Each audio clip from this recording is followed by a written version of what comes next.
मनापासून आभार मानते आणि कौतुक करते.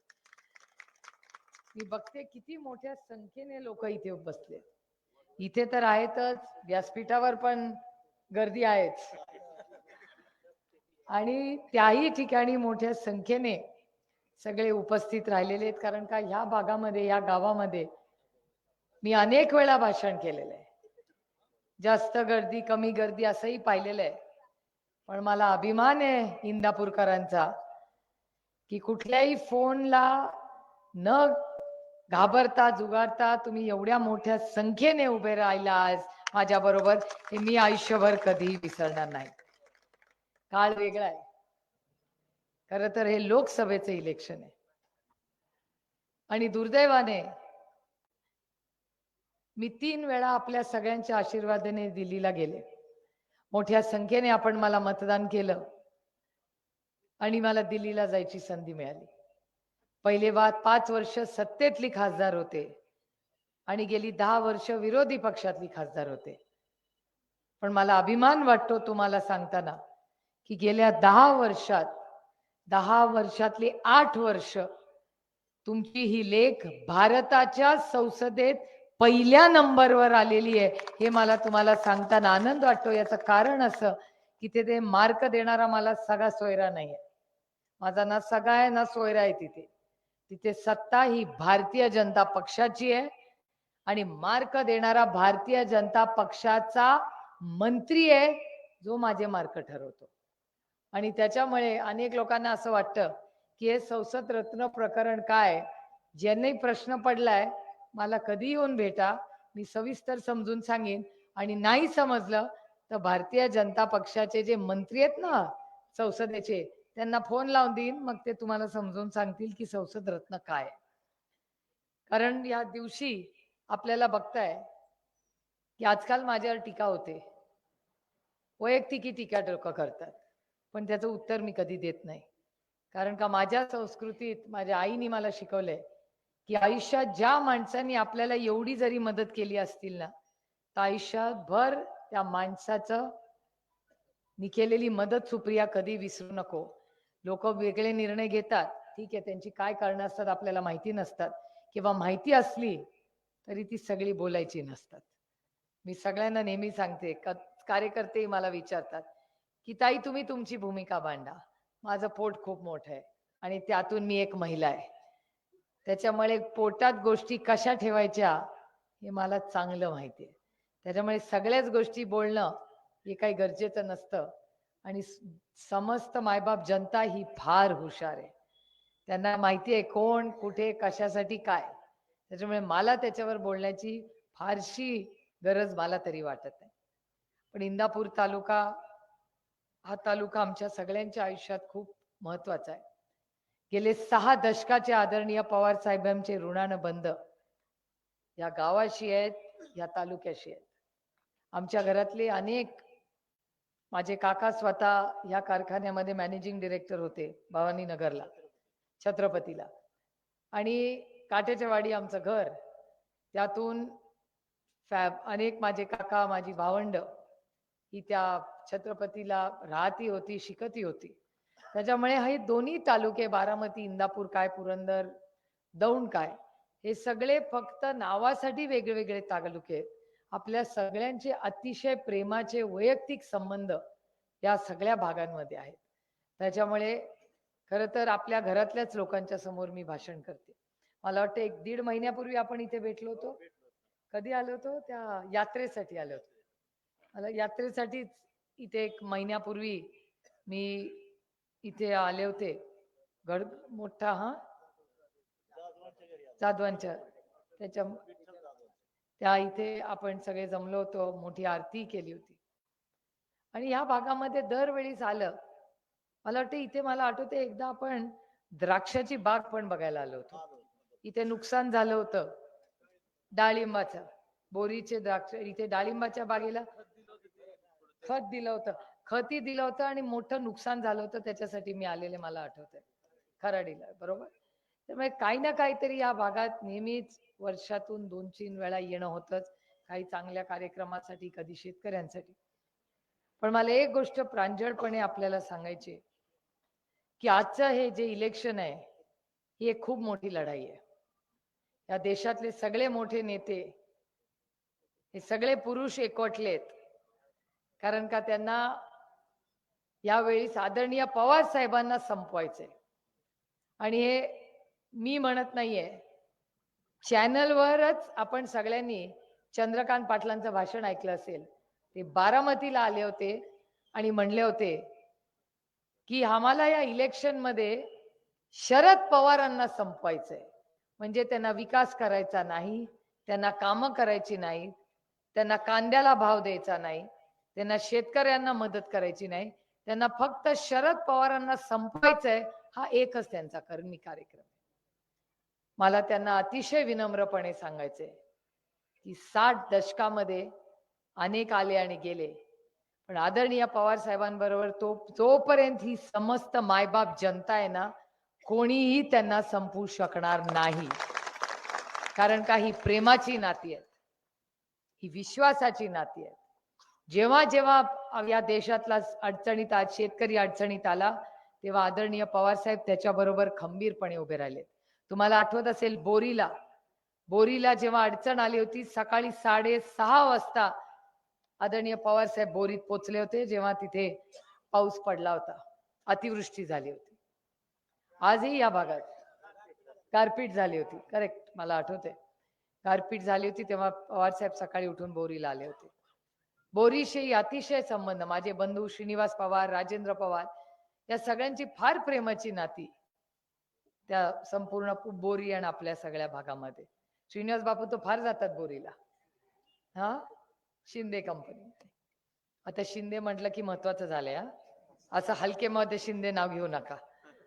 आमच्या आईशी पण आम्ही काय बोलत नाही, कारण का आमची आई आधी शिंदे होती, आता पवार झाली. पण मुख्यमंत्री पद आल्यापासून आई म्हणते अय शिंदे. म्हटलं पवार पण 1 2 नाही. काही लोक काल म्हणाले पवार साहेब 2 वेळा मुख्यमंत्री झाले. 2 नाही, आदरणीय पवार साहेब महाराष्ट्राचे तुमच्या आशीर्वादाने 4 वेळा मुख्यमंत्री झाले. लोक विसरले मला वाटतं. आणि 4 वेळा मुख्यमंत्री झाले. आणि मला अभिमान वाटतो की जेव्हा मी एका शाळेत इंदापूरला जाते ना, अशोक घोगरे आहेत का आता, ते पहिला पुण्याला गेले. अशोक घोगरेंनी एक पत्र लिहिलं होतं आदरणीय पवार साहेबांना, आणि एका सहीवर आदरणीय पवार साहेबांनी 28 शाळा 32 शाळा इंदापूरला दिल्या होत्या. 32 शाळा, हायस्कूल सगळ्या दिल्या होत्या. त्यामुळे अनेक, आणि त्यांचं काही कौतुक नाही, कर्तव्य आहे. आदरणीय पवार साहेबांवर माझा जेवढा हक्क आहे ना, त्याच्यापेक्षा तुमचा जास्त हक्क आदरणीय पवार साहेबांवर आहे, कारण काही प्रेमाची नाती आहे. मगाशी मला काही शेतकरी म्हणले, ते म्हणले ताई हे सरकारनं शेतकऱ्यांच्या विरोधात आहे, आमच्या कांद्याला भाव नाही हो, काय करावं. म्हटलं तुमच्या कांद्यासाठी 1 वर्ष मी लढते. 1 वर्ष झालं मी महाराष्ट्र आणि केंद्र सरकारला सांगते की कांद्याचा शेतकरी अडचणीत आलेला आहे, त्याला न्याय द्या, त्याची निर्यात बंद करू नका, त्याला रडकुंडीला आणू नका. तुम्ही बघताय कांद्याची काय परिस्थिती आहे. निर्यात बंदीचं पाप कोणी केलं असेल तर आज हे आहे त्याच्या सरकारने केलं. आणि मला एक तुम्हाला प्रश्न विचारायचा आहे, बंदी कोणी केली?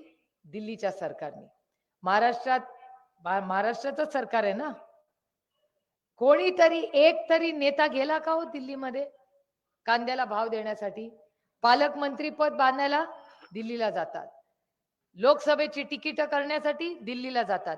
शेतकऱ्यासाठी एक तरी मंत्री दिल्लीला गेलाय का हो? याच्यातला मला सांगा. आणि मी पैज लावते, चला 100 रुपये मी देते, महाराष्ट्र या देशाचा कृषी मंत्री कोण? आता बघा हे म्हणतात शरद पवार. अरे बाबा, शरद पवार असते तर कांद्याला भाव मिळाला असता, ही हालत झालीच नसती. चला 100 रुपयाची पैज लागली आपल्याला, माहितीच नाही. अरे असं काय रे, कुणाला तरी अरे गुगल वर तर चेक कर, त्या गुगल मामाला विचार कोण आहे या, ते पण सांगणार नाही. हे बघा, या देशाचे कृषी मंत्री अर्जुन मुंडाजी आहेत. किती लोकांना नाव माहिती आहे? कुणाला माहितीच नाही या देशाचा कृषी मंत्री कोण आहे. ह्या कृषी प्रधान देश आहे आणि याला फुल टाइम कृषी मंत्री नको? तुम्हाला मला न्याय कोण देणार? अहो 48 खासदार या राज्यातून निवडून जातात, कांद्यावर 2 खासदार बोलले, सुप्रिया सुळे आणि अमोल कोल्हे, आणि जेव्हा आम्ही कांद्याला भाव मागितला आमचं निलंबन केलं. हे योग्य आहे का? योग्य सांगा. जेव्हा तुमचं मत त्यांच्याकडे जाईल, तुम्ही बघा 48 खासदार जातात, 10 आपल्या विचाराचे आहेत, 38 खासदार एकदा तरी बोलतात का हो? शेतकऱ्यांच्या प्रश्नावर बोलतात, पाण्यावर बोलतात. आता एक ग्रहस्थ माझ्या शेजारी बसले होते, मला काय म्हणले, नाही नाही आपलं पहिलं नाव काय दादा? अशोक भाऊ. अशोक भाऊ मला सांगतात की ताई मला भीती वाटते. म्हणले कसली भीती वाटते रे तुला? तुझी बहीण आहे? मला म्हणतात ओ लोक असं म्हणतात की विरोधात मत टाकलं तर पाणी द्यायचं, देणार नाही. म्हणलं हे पाणी कुणाची मक्तेदारी नाहीये. तुम्ही सरकारमध्ये आहात, तुमची नैतिक जबाबदारी आहे. आणि जर पाण्यावर पुढच्या वेळेस कोणी धमकी दिली ना, त्याचा नंबर मला दे. कोण म्हणलं असं? नाही नाही मला नाही वाटत असं कोणी म्हणेल, पण जे खरं आहे रेकॉर्डवर आहे असं मला सांगा. या राज्यामध्ये, या महाराष्ट्रामध्ये कोणीही सत्तेमध्ये तुम्हाला जर असं म्हणला की या राज्यात तुम्ही उलट मतदान केलं तर पाणी बंद करीन, त्याचा नंबर मला सांगा. त्याची गाडी पहिली अडवायला तुमची बहीण सुप्रिया सुळे जाईल, त्याला महाराष्ट्रात फिरू देणार नाही मी. कुणाची मक्तेदारी घेता येईल? पाणी करणं एक शेतकऱ्याचं हे तुमचं कर्तव्य आहे. कशासाठी तुम्हाला सत्ता आहे? सत्ता काय फक्त 50 खोके एकदम ओके साठी नाहीये. ही सत्ता सर्वसामान्य कष्ट करण्याच्या आयुष्यात एक चांगला बदल घडवण्यासाठी आहे.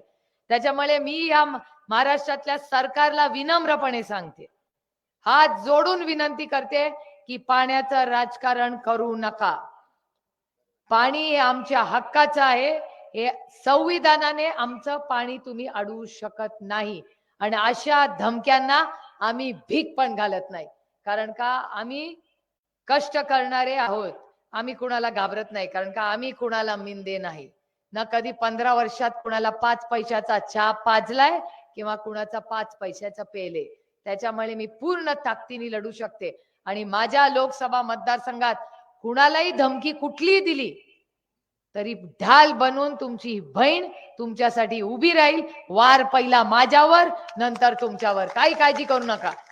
वो गया वो जमाना जेव्हा धमकी देऊ शकत होता तुम्ही, आता नाही तुम्ही देऊ शकत. आणि एक लक्षात ठेवा, मोबाईल मध्ये मोठी ताकद आहे. कोणी तुम्हाला धमकी दिली त्याचा नंबर मला पाठवा, मी बरोबर करते काय करायचं ते. पण या राज्यामध्ये या मानी बारामती लोकसभा मतदारसंघाचा विषयच नाही. त्याच्यामुळे पाण्याच्या ज्या अफवा पसरवत आहेत ना, त्यांची नावं मला पाठवा. डायरेक्ट पोलीस स्टेशनलाच भेटायचं मग.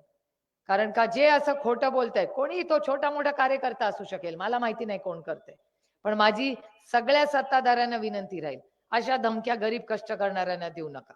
आणि मी तुम्हाला शब्द देते, आपलं सरकार आल्यावर सरसकट अडचणीत आलेल्या प्रत्येक शेतकऱ्याला, जशी आदरणीय पवार साहेबांनी 70,000 करोड रुपयाची कर्जमाफी केली होती, आपला सरकारचा मुख्यमंत्री ही पहिली सही करेल, ही सरसकट कर्जमाफीवर करेल. आणि त्यानंतर आशा आणि अंगणवाडी सेविकाचाही पगार वाढवेल. काय चाललंय या राज्यामध्ये मला सांगा? वीज येते का वेळेवर? वीज कम केली आहे की नाही? पाणी कमी, वीज कमी. वीज कमी केली आहे आणि विजेचा भाव पण वाढवलाय की नाही? काल मी आंदोलन करून आले. मग हेच आहे तुमचं राज्य आमचं. महागाई वाढली आहे, बेरोजगारी वाढली आहे, भ्रष्टाचार वाढलाय की नाही भ्रष्टाचार मला सांगा? आता आमचे आम आदमी पार्टीचे सगळे ग्रहस्थ माझ्यावर अशोक चव्हाण फार नाराज आहेत आजकाल. मी अशोकरावांवर कधीही टीका केलेली नाही. अशोकरावांनी मला अनेक वेळा मतदारसंघात मदत केली आहे, मी आयुष्यभर विसरणार नाही. पण ही टीका अशोक चव्हाणांवर नाहीच आहे. मला एकच प्रश्न निर्मला सीतारामन या देशाच्या अर्थमंत्र्यांना विचारायचा आहे की त्यांनी पार्लमेंटमध्ये येऊन, मी कानाने ऐकलेलं आहे, पार्लमेंटमध्ये निर्मलाजी आले, अतिशय सुसंस्कृत महिला आहे, माझ्या मनात त्यांच्याबद्दल प्रेम आणि आदरच आहे. त्या आल्या आणि म्हणाल्या की या देशात मोठा घोटाळा झालाय. कोणी केला घोटाळा? आम्ही तर काय सत्तेत नाही, 10 वर्ष झाली. ते म्हणले एक मोठा घोटाळा झालाय. मला आदर्श आई माहिती होतं, आदर्श वडील माहिती होतं, आदर्श शिक्षक माहिती होतं, पण घोटाळ्यातला आदर्श मला माहिती नव्हता. यांनी सांगितलं आदर्श घोटाळा झाला. कोणी केला आदर्श घोटाळा? मी म्हणत नाहीये. निर्मला सीतारामनजी म्हणाल्या की या देशातला सगळ्यात मोठा आदर्श घोटाळा कोणी केला तर तो अशोक चव्हाणांनी केला आणि अरविंद केजरीवालांनी केला. मी स्वतः उठले आणि म्हणाले की तुम्ही म्हणताय कशावरनं खरंय? त्या म्हणाल्या की माझ्याकडे कागदपत्र आहेत. म्हणलं दाखवा. काय दाखवले नाही त्यांनी. दुसऱ्या दिवशी मोठा युक्तिवाद झाला. आमची मोठी लढाई झाली. मी काँग्रेसच्या बाजूने उभी राहिले कारण का मला माहिती होतं की नाही हो आमचे अशोक चव्हाण नाही असं करणार. झालं, विषय संपला. 2 दिवसांनी निर्णय झाला. अशोक चव्हाण निर्मलाताईंच्या पक्षात गेले आणि केजरीवाल जेलमध्ये गेले. मला सांगा गुन्हा तोच होता, आरोप तोच होता. दोघांवरही भ्रष्टाचाराचेच आरोप केले.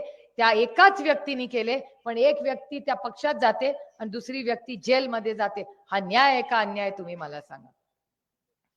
तुम्ही सगळ्यांना माहिती आहे भ्रष्टाचार मुक्त भारत करायचा शब्द दिला होता ना आपल्याला. ना खाऊंगा ना खाने दूंगा और काँग्रेस मुक्त भारत. अहो ज्या ज्या काँग्रेसवर तुम्ही आज आरोप केले ते सगळे काँग्रेसवाले आज तुमच्या पक्षात आहेत. आणि आरोप मी नाही केला. मी आजपर्यंत कुणावरही भ्रष्टाचाराचा कुठलाही आरोप केला नाही, कधीच नाही. मी वैयक्तिक आरोप करतच नाही, कारण का मी एक सुसंस्कृत स्वाभिमानी मराठी मुलगी आहे. मी कधी कुणाला मिंदी नाही. त्याच्यामुळे मी निष्ठेने बोलू शकते.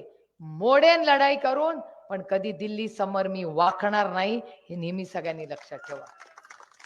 किती किंमत मोजावी लागली तरी चालेल, पण कधी महाराष्ट्राचा स्वाभिमान दिल्ली दरबारी मी ठेवणार नाही. मी अनेक वेळा अतिशय आदर्श, परवा देवेंद्रजी आले होते. देवेंद्रजींनी इंदापूरमध्ये माझ्यावर टीका केली की मी फक्त मोदी साहेबांवर टीका करते. माझी देवेंद्रजींना विनंती आहे, देवेंद्रजी माझी सगळी पार्लमेंट मधली भाषण काढून दाखवा. मी कधी मोदीजींचं नाव घेऊन त्यांच्यावर टीका केली आहे मला दाखवून द्या. मी कधी वैयक्तिक टीका करत नाही, मी धोरणात्मक टीका करते. जेव्हा तुम्ही कांद्याला भाव देत नाही, हो मी तुमच्या विरोधात लढणार आहे. तुम्ही दुधाला भाव देत नाही, हो मी तुमच्या विरोधात लढणार आहे. तुम्ही माझ्या आशा आणि अंगणवाडी भगिनींना पैसे देत नाही, हो मी तुमच्या विरोधात लढणार आहे. तुम्ही भ्रष्टाचार केला, हो मी तुमच्यावर लढणार आहे. तुम्ही जेव्हा माझ्या शेतकऱ्यांची कर्जमाफी करत नाही, हो मी तुमच्या विरोधात लढणार आहे. तुम्हाला सगळ्यांना माहिती आहे पार्लमेंटमध्ये मी उत्तर ऐकलेलं या कानाने. मंत्री असं म्हणाले की नंबर लक्षात ठेवा, 10 लाख कोटी. किती? 10 लाख कोटी रुपयाची सरसकट माफी ही सगळ्या व्यवसाय करणाऱ्या लोकांना दिली आहे, उद्योगपतींना.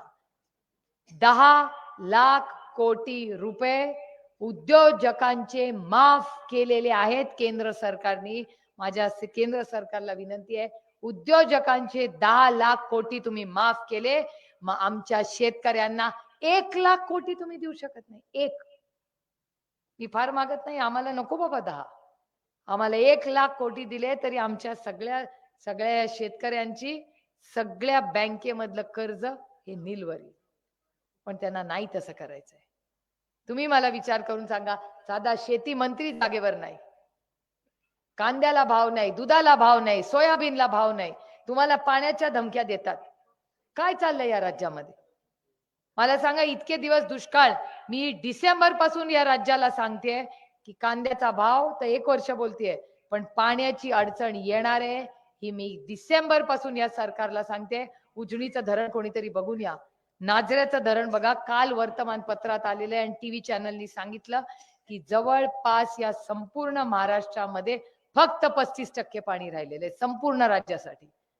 आणि 3 महिने कसे काढणार आहेत हे अवघड होणार आहे. हे मी म्हणत नाहीये, मी गेले 3 महिने जे म्हणते आज पहिल्यांदा महाराष्ट्र सरकार म्हणते.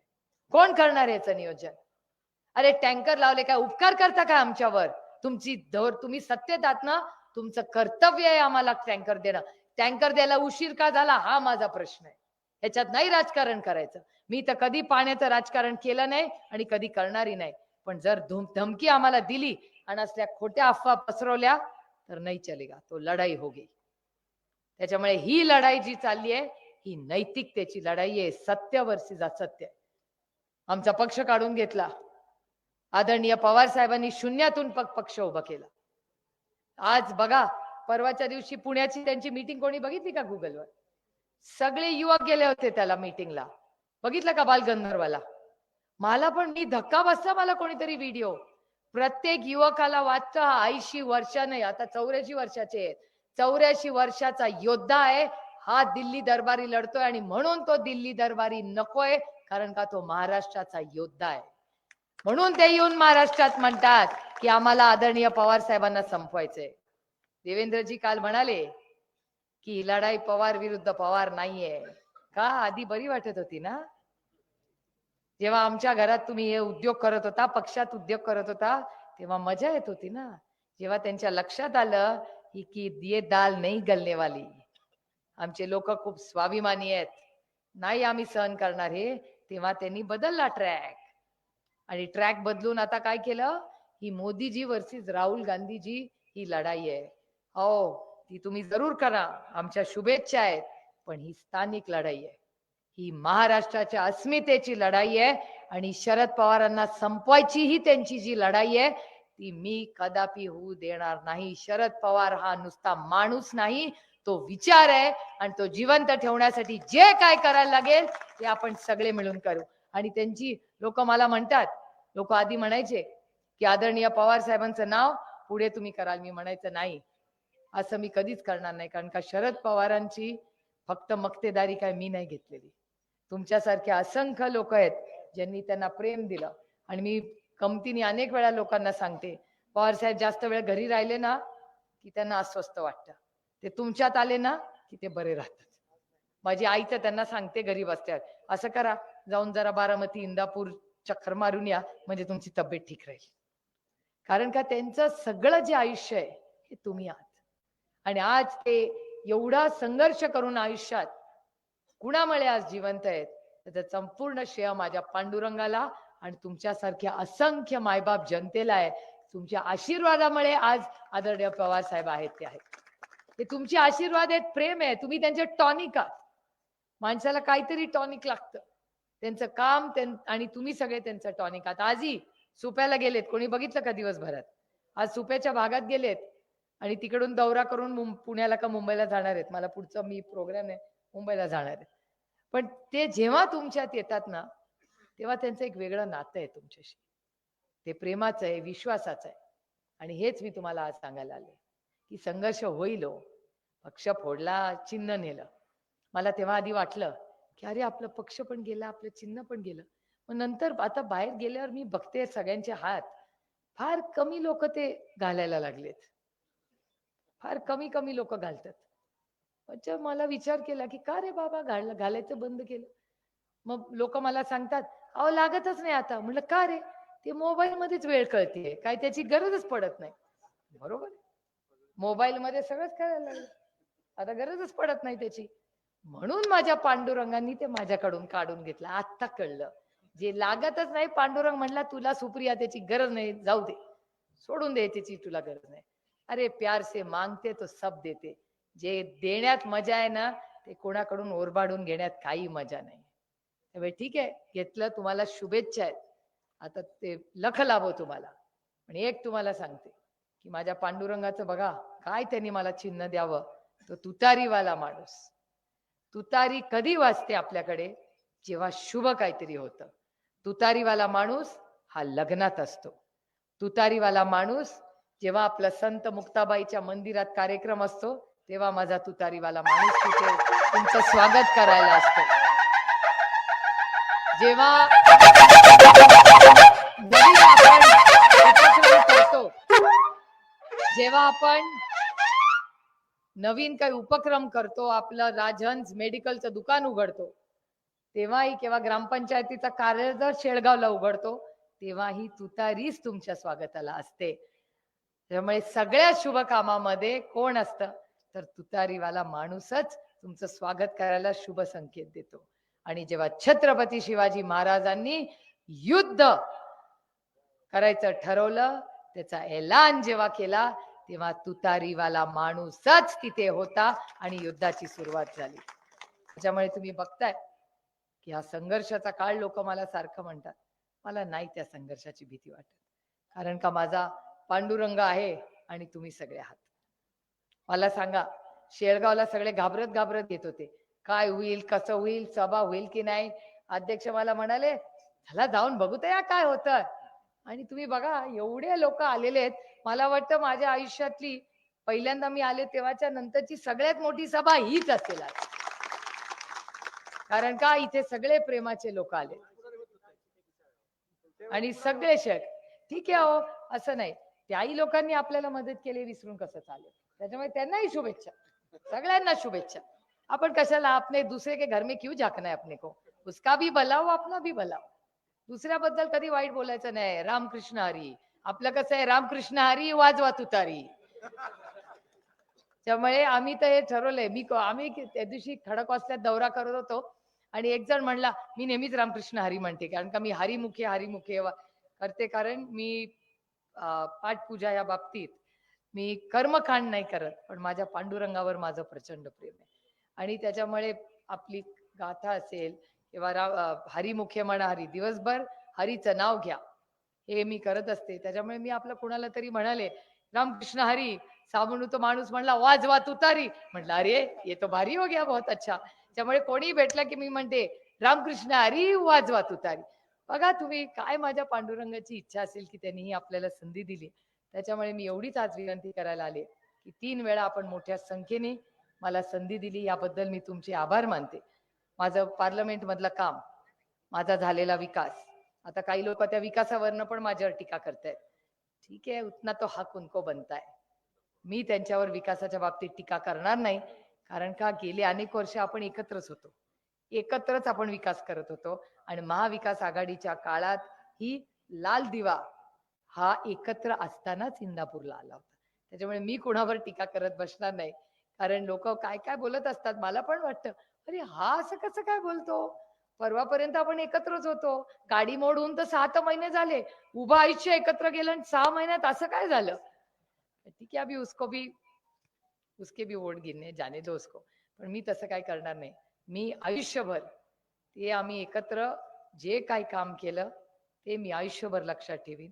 आणि उगाच आता काय अंतर आले आणि त्या अंतराचा निर्णय मी नाही घेतलेला, ते अंतर मी आणलेलंच नाही. ज्यांनी कोणी निर्णय घेतला त्यांना शुभेच्छा आहे. पण मी ज्या जागेवर आहे, कारण का मला आयुष्यात एका वेगळ्या वळणावर मी उभी होते. एकीकडे अदृश्य शक्ती होती आणि सत्ता होती. मी लाल दिव्याच्या गाडीत येऊ शकत होते. आणि दुसऱ्या बाजूला विचार, नैतिकता, संघर्ष आणि वडील उभे होते. तुम्ही काय केलं असतं? सत्तेत गेला असता का संघर्ष केला असता? काय सांगा मला बाबा, तुम्ही काय केलं असतं? संघर्ष. मी विचार करते की मी आता त्यांच्यावर सत्तेत गेले असते, काय भाषण केलं असतं इथे येऊन. मी तोंडच कसं दाखवलं असतं तुम्हाला. ना दुधाला भाव आहे, ना कांद्याला भाव आहे. कुठला तुमचा आकाशाला आम्ही भाव नाही. अशा वर्कर अंगणवाडीला काय बोलले असते मी? खरं सांगा मला. हे पाण्याच्या अशा धमक्या दिल्या असत्या काय मी? हो, आपण रामकृष्ण हरीवाले, आपण धमकी बिमकीची भाषा करत नाही. तुम्ही विचार करा, 10 वर्षात, अहो मी तुम्हाला हिशोब करून सांगते. मी मला 5 प्रश्न विचारते फक्त. मला खरं सांगा, शेळगाव मध्ये वीज कुठल्या विचाराने यांनी, काँग्रेसनी का ह्यांनी? शाळा कोणी बांधली? हे ऑफिस कोणी बांधलं शेळगावचं? शाळा काँग्रेस, वीज काँग्रेस, शेतीमध्ये अनुदान, अंगणवाडी. या काळात शाळा आणि कॉलेजेस कुणाच्या काळात झाल्या? रस्ते कुणाच्या काळात झाले? मग जर रोटी कपड़ा मकान गटर मीटर वाटर सब कांग्रेस ने किया, तो इन लोगों ने क्या किया? या मी सांगते, आता 10 वर्षात काय केलं तर धमकी दिली तुम्हाला पाण्याची, महागाई वाढवली, बेरोजगारी वाढवली, भ्रष्टाचार वाढवला. त्याच्यामुळे मला हेच तुम्हाला सांगायचंय की आपल्याला सगळ्यांना ही मोठी लढाई आहे. ईस्ट इंडिया कंपनी आहे, ब्रिटिश आहेत, आपल्यावर करतोय दिल्लीवरनं आंदोलन. पण आपण पूर्ण ताकदीने लढणार आहोत. आपण निष्ठावान लोक आहोत. आपण कधी कोणाला कधी फसवलं नाही आणि कधी फसवणारी नाही. आणि कशासाठी मी निवडून यायला मागते? तुमच्या आयुष्यात एक चांगला बदल घडवण्यासाठी मी तुम्हाला मत मागते. जल जीवन मिशन गाववाडी वस्तीवर झालं की नाही? जल जीवन मिशन मध्ये निधी आला की नाही? आम्ही एकत्र केलं. आम्ही कधीच म्हणणार नाही जल जीवन मिशन मी एकटं केलं. मी कधीच काय एकटं करत नाही. मी टीम मध्ये काम करणारी मुलगी. सगळ्यांच्या मदतीने झालं. ग्रामपंचायतीने प्रपोजल दिलं, आमदारांनी अप्रूव्ह केलं, मंत्रालयात गेलं तेव्हा महाविकास आघाडीची सत्ता होती. 50% पैसे हे महाराष्ट्र सरकार जेव्हा उद्धव ठाकरे मुख्यमंत्री होते तेव्हाचे आहेत. नंतर दिल्लीने 50% दिले. पण दिल्लीचे आभार, अच्छे को अच्छा कहना चाहिए. तिथले मंत्रींचं माझं एकदम चांगलं नातं आहे. त्यांच्याशी आणि नेहमी आदराने सगळ्यांशी वागावं. सत्ता असू दे किंवा नसू दे, सत्तेत असताना चांगलं वागलं ना, विरोधात असली तरी सगळी कामं होतात. आता माझं तरी 10 वर्षात एक काम अडलेलं नाही माझ्या मतदारसंघात. बारामती लोकसभा मतदारसंघात हा देशातला हाय परफॉर्मिंग मतदारसंघ म्हणून सगळ्यांना लागतो. मला सांगा, या देशात सगळं टीव्ही बघताना रोज काय सगळे म्हणतात, high voltage drama Baramati Lok Sabha मतदारसंघ. अरे तर काश्मीर टू कन्याकुमारी हाच मतदारसंघ प्रत्येकाला हवा हवा असं वाटतोय. तो कुछ तो है इसमें. अपना आहे की नाही मला सांगा. हाच मतदारसंघ सगळ्यांना का हवाय? दुसऱ्या कुठल्या तरी मतदारसंघाची चर्चा होते का टीव्हीवर? ह्याच मतदारसंघाची का होते? आणि त्यांना मिळालाही नाही कॅन्डिडेट माझ्या विरोधात लढायला. कोणाला कॅन्डिडेट मिळाला नाही. आमचा पक्ष फोडला, घर फोडला आणि आमच्या घरातलीच व्यक्ती आमच्या समोर उभी राहिली. का तुमच्या एवढा काश्मीर टू कन्याकुमारी तुमची सत्ता, तुम्हाला एक कॅन्डिडेट उभा करता आला नाही माझ्या विरोधात? क्या पाया आहे? अरे हे लढाई खूप लढायला तुमची भगिनी फार स्ट्रॉंग आहे. आणि जोपर्यंत तुम्ही मला साथ द्याल ना, दिल्ली काय त्याच्या पुढे जाऊन लढाई करू, काय प्रॉब्लेम नाही आपल्याला. आणि एक शब्द तुम्हाला देऊन माझं भाषण संपतो. सुरुवातीला लोकांना वाटायचं की रडीन. अरे हो रडले, खूप संध्याकाळ रडले, दुःख व्हायचं. पण नंतर माझ्या वडिलांनी मला एका गोष्टीची आठवण करून दिली आणि तो शब्द आणि आजचा दिवस आहे. शारदाबाई पवारांची नात आहे सुप्रिया, तू विसरू नकोस. तुझ्या आजीनी आम्हाला कधीही रडायला शिकवलं नाही, लढायला शिकवलं. त्याच्यामुळे आज एक सुसंस्कृत मुलगी म्हणून, या महाराष्ट्राची मुलगी म्हणून मी विनम्र विनंती करते आपल्याला. मगाशी कोणीतरी जय श्रीराम म्हटलं. मी नुसतं जय श्रीराम म्हणत नाही, मी मर्यादा पुरुषोत्तम राम म्हणते. कारण का मर्यादेतच राहून मी माझं राजकारण आणि समाजकारण केलंय. आणि गेल्या 10-15 वर्ष मी इथली खासदार आहे. माझ्यावर 1 रुपयाचाही भ्रष्टाचाराचा आरोप कोणी करू शकत नाही. कारण का मी भ्रष्टाचार केलाच नाही. काही कौतुक नाही, टाळ्या वाजू नका. भ्रष्टाचार करायचाच नसतो आणि खोटं बोलायचंच नसतं, हे आपले संस्कार आहे. काय टाळ्या वाजू नका, तसं असलंच पाहिजे. कारण का मी लोकप्रतिनिधी आहे. लोकप्रतिनिधीचं काम हे सेवा करणं असतं, हे बाकीचे उद्योग करणं नसतं. त्याच्यामुळे मी आज मत मागायला, माझं मेरिट बघा, मी केलेलं काम, पार्लमेंट मधलं काम, मतदारसंघातला संपर्क, मतदारसंघातलं केलेलं काम, आणि मी भ्रष्टाचार केलेला नाही. ही सगळी कामं माझं उभं आयुष्य अतिशय पारदर्शकपणे तुमच्या समोर मी ठेवते. 7 मेला मतदान आहे. 7 मेला 7:30 ते संध्याकाळी 5:30 मतदान असेल.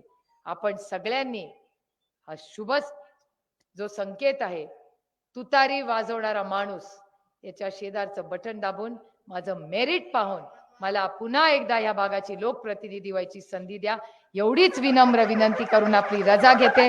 जय हिंद, जय महाराष्ट्र, जय आघाडी.